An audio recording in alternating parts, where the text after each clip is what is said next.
you cannot party all day if you don't start first thing in the morning. So that's the way it works. Let's take a look at Tropical Storm Fiona. And right now we've got that official 11 p.m. advisories. We were talking about at the top of the show. Here's your forecast cone right now.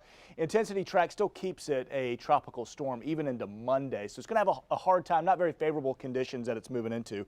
A closer look now, infrared satellite picture, as we're still a couple hundred miles away from the leeward, the windward islands, moving towards the Caribbean, San Juan, Puerto Rico. If it gets all tangled up in the islands, then you start getting that game of island plinko getting played, where these things can just get torn right apart. You'll also notice, and this is the National Hurricanes Center verbiage, is raggedy looking. So a raggedy looking storm flattened on the front side. That's good. This indicates shear. It indicates it can't get symmetrical. You've got winds flattening it and pushing it. That's a very, very good thing as far as strengthening is concerned. Keeps it weak, keeps it from getting organized too quickly. The more circular, the more symmetrical you see this thing getting, that's when they really start to strengthen. And those unfavorable conditions are going to continue as it moves to the west, towards the Caribbean.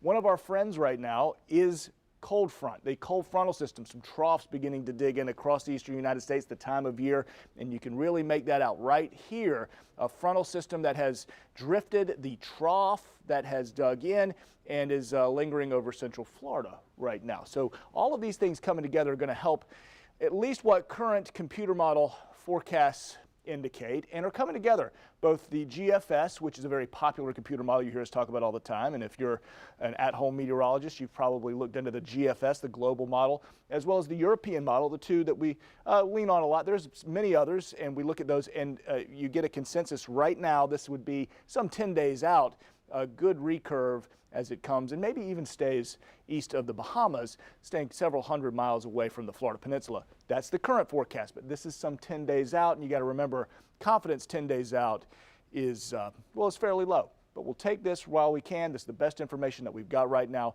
and current forecast with Tropical Storm Fiona is at least favorable for the first coast. We will watch all the time with every single update.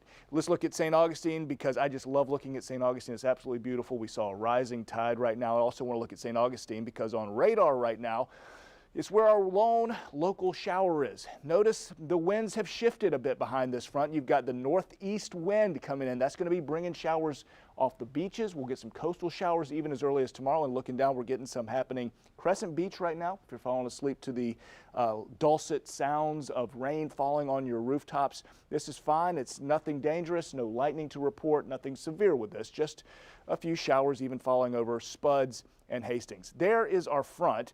It is lingering over central Florida. Going to be the train tracks for some showers and storms developing over the next couple of days, mainly central Florida for the most widespread stuff, but for us, well, we're just going to see a few coastal showers until we get to the weekend, and then we spread it out just a bit. So let's take our 7-day forecast. Notice the temperatures still in the mid 80s, a little cooler, a little better.